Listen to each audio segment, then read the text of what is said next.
see. Yes. I assume. Well, Jin. 1 month and 4 days ago. Oh my fucking god, Josh.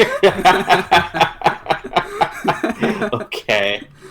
The Grand Jin Project Sekai Kin assignment mission. This was primarily written and made by me, but I made a group chat called Peer Review, where I added a Koro. Peer reviewal. Yeah. I like that. Okay. Yeah, well, because they also know Project Sekai. So I felt it necessary to get their input, their assistance. I'll say they helped me. I had kind of decided on my character choice quite a while ahead of the end of this goal. But I felt it necessary to get a second and get third some opinion. Yeah, of course. Yeah. I understand. Now, to make it like a real scientific process. Yes. Now it does need to be said that the original conversation around this happened in a VC, and thus I don't necessarily remember the full context. Initially, or the message I wrote says like kin assignment. That's what's in the title of this. That's probably what I said. I am. But I kind of went. I am a 30-year-old woman who used Tumblr a lot over the past decade. That's the thing I would say to you.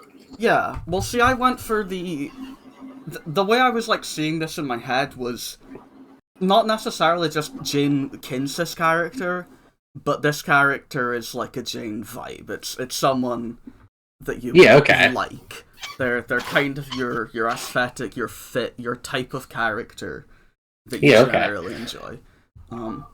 But so go on. Yeah, no, you go on. Oh well, I'm just gonna go to the next slide and then start talking. Okay. For a while, so. What I was gonna say is just because I'm like 80% sure I know what Project Sekai is, but maybe for the people who don't know, it would be good to get like a very brief, like, because it's like a rhythm game of some sort. Yes.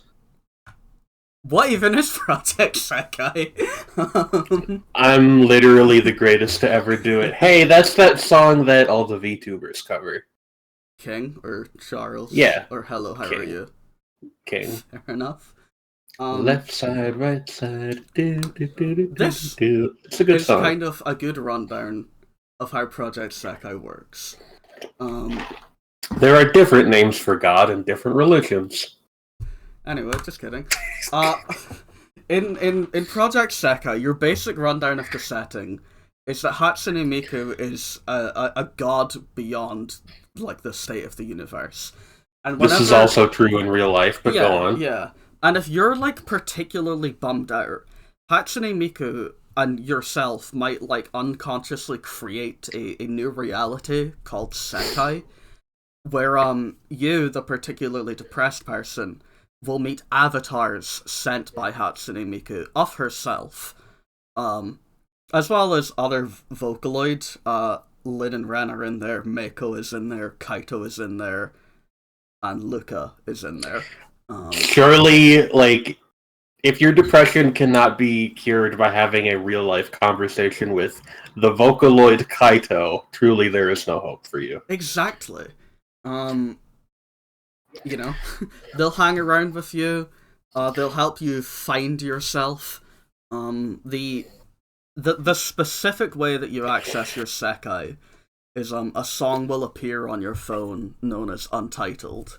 And if you play Untitled, you will be transported to the Sekai.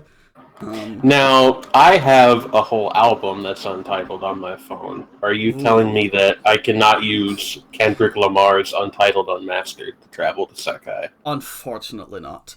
That bums me out. As a side note, you say Sekai singular, but there are actually at least 5 that we come across. This is the school Sekai. Self-explanatory. This is just Blue Archive. This is the street Sekai. It's the street. This is stage Sekai. This is for idols, of course. This is Wonderland Sekai. It's cool. Okay, now hold on. What? All of the ones up to this point have been like fairly grounded, and now we've got one where there's like G clef Saturn and a flying train in the sky. And this is the empty Sekai. Okay, well, Now, Jen, I must ask, just for funsies, which one of these resonates with you the most strongly? Just as a vibe, as a picture, as an image, without knowing anything about these um, places. What's calling to you? I mean, it would be pretty cool to like wander through the empty one while like contemplating morality or something like that. You ever seen Angel's Egg? It would be like that. Right, right. That's the correct answer. Um, Okay. I I prepared this PowerPoint and this specific interaction of the PowerPoint fully on the assumption that you would pick anti-Sekai. I mean, did it's the not it's the have coolest a looking one. contingency plan in place. I'm gonna rank these for you, okay? Of course, of course. Empty at number 1. Mhm. Wonderland at number 2. Streets at number 3. School at number 4, and then stage at number 4, and school last. Okay. That's fair, that's fair. Um, now, to that end, since I decided that you would like Empty Sekai the most,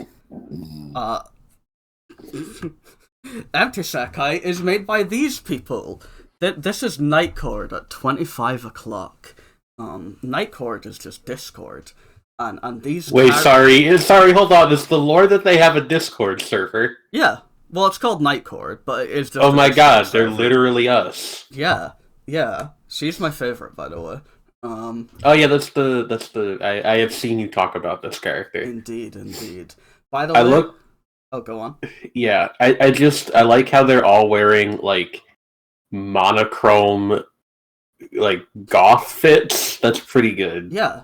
By the way, the girl at the top is Hatsune Miku. That's her design. No, it's not. No, that's Miku. The avatars of Miku are like tailored to the Sekai that she exists in, and that's so they made Sekai's Miku. They made goth Miku for this. Okay. Yeah, right. She's got heterochromia. Interesting. And I feel like, can I guess? Sure, let's go back. Let's show them. Is it the purple-haired one? Yeah, okay. This is yeah, Mafuyu go on. Asahino. Quite the page here. You can take some time to take this one in. Oh my goodness. She's friends with Miku, as I showed you in that image. Her gender is female, which is just like you, and she can speak English, which is just like you. She's also in Miya Masuzaka Girls Academy, class Sanen Bigumi, just like you. So that was like a fun piece of coincidence, little bits of information that are like, oh, those are just like Jane. A basic rundown of her character is that most of the Sekai are made by the feelings of like typically the 4 members within each group, but Empty Sekai was just made by Mafuyu because she's bummed out. Like, her life sucks. She doesn't enjoy anything. She's just permanently like bummed out. It's just like, fucking everything I do sucks. My mom is trying to make me be a doctor and refuses to listen to me when I say like I'm not really like like this sucks. I've got my online friends, they're whatever, but like they're not helping me like find myself. I hate it. I hate everything. I'm just gonna hang out and cry with my best friend Hatsune Miku. Yeah, I mean, I've had days like this, so exactly. I do see where you're coming from. Is that her mom in the corner? Who can say? Just the gently fading in vision of an anime mom with the words "fucking cunt" written over it. Who can say? I will say, I do feel slightly read to pieces right now, but that's okay. Let's continue. Her arc, without getting into like too much spoilers, partially because I have finished the main stories in this game, but the event stories actually like they're like chronological. Like the first event story is the first one that happens, and it just like keeps going, and it just progress from the main plot. Hmm. I read an event story by accident in which my favorite girl, the white hair girl, Mafia's girlfriend, as it were, she actually ends up speaking to the mother that we see in the top right corner. They meet up, they chat a little bit about what Mafia's up to, and Canada is the name of my girl. She's so, like, she starts exclusively referring to Matthew's mother as this person in her own internal dialogue. Like, she can't even, like, see her as Matthew's mother, because the idea of a mother so, like, uncaring and controlling is, like, it's, like, freakish to her, you know? And that was, like, an event story, you know? So it's just like, oh, yeah, there's a cool Kaito card you can get, and you can play, like, songs if you use the right girls who got more points. And also... It's about that. So that's good. That's fun. Yes.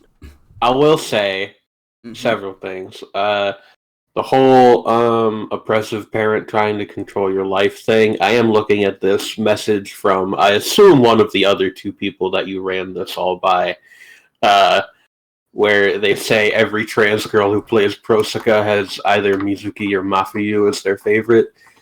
And I will say that is, like, kind of a shortcut if you ever want to write a character who is relatable to not every trans person, but, like, a lot of them. You just make their parent, like, very not understanding, and that'll get you most of the way there. I also like the meme on the left-hand side where it's these two other characters, and it's like, she's cute, she is nice, and then we've got the full page of microscopic text. Yeah. I do often end up liking characters who are in that position in these charts. So, as a side note, by the way, either Mizuki, if I go back, the one on the left with the pink hair, that's Mizuki. They actually are trans, like, within the text of the series. And I did not assign you them, because Matthew's right there, you know? She's got, like, there's no whites in her eyes right now. She's going through it. That's the degree to which Matthew was, like... I really appreciate that people associate my extreme moodiness with me more than the fact that I'm transgender. Look, it's how it goes, okay? I mean, you're not wrong. As a little side note, by the way, I read this group's main story, like, first. So, Matthew was, like, one of the first characters I got to know in the game. I kind of, like, pre-decided, okay, this is the one that's Jane. But I still had, like, 4 other main stories to read. None of them changed anything. Okay. I was gonna ask, like, were there other contenders, or was it pretty much just like, we have you on? Yeah. We have a file on you. Yeah, you know? this was locked in. As a nice little other thing, I got Wolfie and Koro to pick some of their favorite cards of Mafia, and I also grabbed one because I needed to fill out some space. That last point is true. This will be a W. Yeah. Let's go. Whoa, here's some cards of Mafia in all sorts of situations. She's on some sort of like now girder in the top left one. No, this is where I do have to concede that you apparently know me very well, because if I were attractive, this is the kind of thing that I would spend all of my time doing. It's just staging, like, very outlandish photo shoots with this kind of energy. Like, what's even happening in that one in the top left? He's, like, sitting on a the girders in the emptiness, Sekai. Yeah, okay. Yeah. And then in the one in the dead middle, she's got, like, a lady prince thing going on, which is very cool. Yeah, that's for the White Day card. Return the chocolate shipping. Yeah. Gave you on Valentine's Day. If you'll notice the one in the middle right, there's a bunch of creepy eyes and hands coming up from behind her. Yeah. I believe Koro picked that image and said this one should be very Gen Core. That's very Yume Nikki, which yeah, no, Koro was correct about that. I also like the one in the bottom right where she's like a puppet. I live for extremely blunt visual symbolism. It's true. I know writers who use subtext and they're all cowards. Fucking true. That's why Jellyfish Can't Swim in the Night is so peak. This is true. Jelly Gang. Jelly Gang. And then, yeah, that's it. The depressed Wonder Boy. Well, you know. I considered just putting a normal one, and it's like, has somebody made Matthew Wonder How? And they had. There was one where she was like happy and joyous, and I didn't pick that one. No, this was much funnier. Yeah, I wasn't sure how well this would go over, but you're like agreeing with me. Look. If I can be genuinely vulnerable with you for a moment. Yes. I have like yeah, of course. I have like a pretty serious anxiety problem where even though I consciously know this is not true, I always kind of subconsciously assume people don't really like me that much. So whenever people go through the effort of being like, hey, here's a thing that we put together for you, or that reminds us of you, or something like that. And this is honestly kind of both of those things. It makes me very happy. I'm like, hey, purple girl. I'm adding her to my collection of sad purple girls, of which there are a fair few, to be quite honest with you. I'm glad you enjoyed it. The peer review group chat was I made it like 2 weeks ago, actually, bearing in mind that like it's been like a month since I was said to do this, which is to say, you know, like half the runtime of this kin assignment mission has been spent with the peer review channel as a constant. Right. Yeah.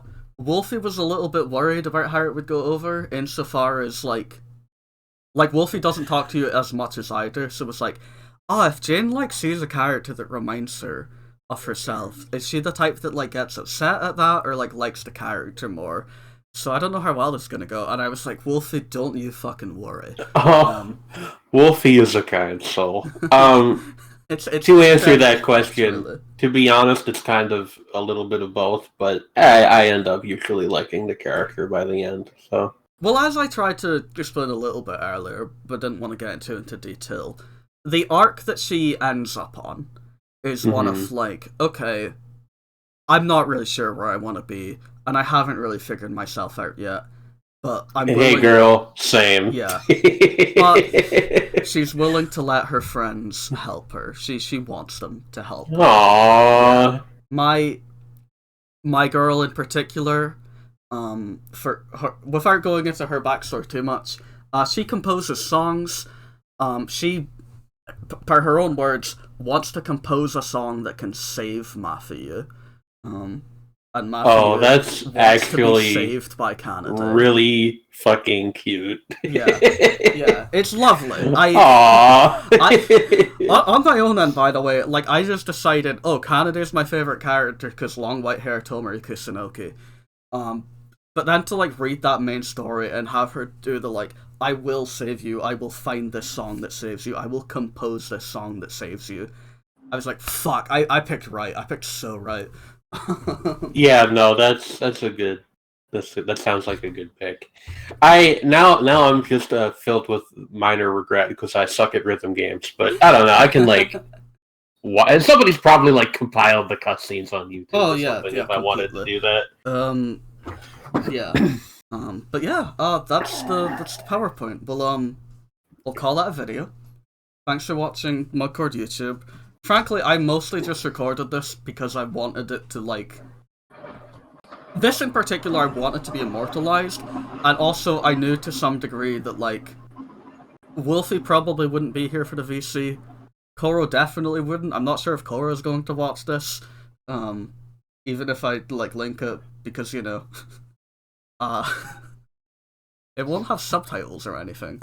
But, hey, it's, you know, I felt it necessary.